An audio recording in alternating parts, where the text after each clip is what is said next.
এই প্রতিবাদী মানববন্ধনের সভাপতিত্বতম পুরোধা ব্যক্তিত্ব বিশিষ্ট চিকিৎসক খুবই সংক্ষেপে অনুষ্ঠান করব, কারণ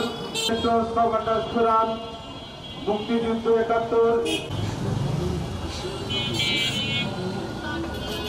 শুভেচ্ছা বক্তব্য প্রদানের জন্য বিনীত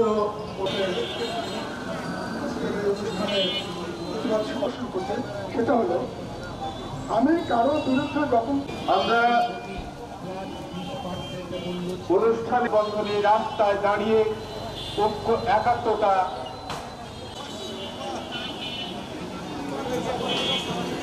সৈয়দ কামরুজ্জামান এবং তার ফ্যামিলি ওতপ্রোতভাবে বংশগতভাবে এই সংগঠনের সঙ্গে অর্থাৎ আওয়ামী লীগের সঙ্গে জড়িত আছেন। আর আপনি ছিলেন কোথায়?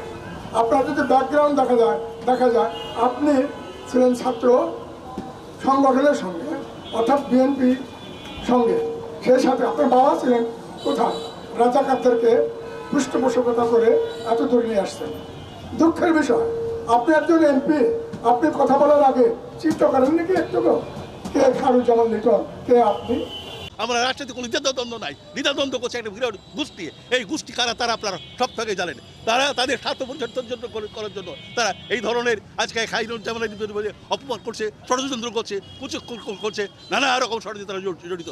বাঘায় যে ঘটনাটা যে আশরাফুল ইসলাম যে মারা গেল, রাজিকে হত্যা করা হয়েছে, তারা চেয়েছে যে খায়রুজ্জামানের ভিতরে তাদের একটা লাশের দরকার, তার জন্য তারা একটা লাশ ফেলে দিচ্ছে। এই লাশকে নিয়ে তারা রাজনীতি করতেছে। ওইখানে যে হত্যাকাণ্ড ঘটেছে সেটার বিচার বিভাগের তদন্ত হোক এবং প্রকৃত এই ঘটনার সঙ্গে যারা জড়িত তাদেরকে আইনের আওতায় নিয়ে আসে, তাদের বিচার করা হোক। কিন্তু খায়রুজ্জামান এর আশেপাশে নাই, উনি রাজশাহীতে ঘটনা ঘটলে বাঘায়, আর ওনাকে কী করে ওনাকে বলে যে খায়রুজ্জামান লিটনের মধ্যে জড়িত আছে।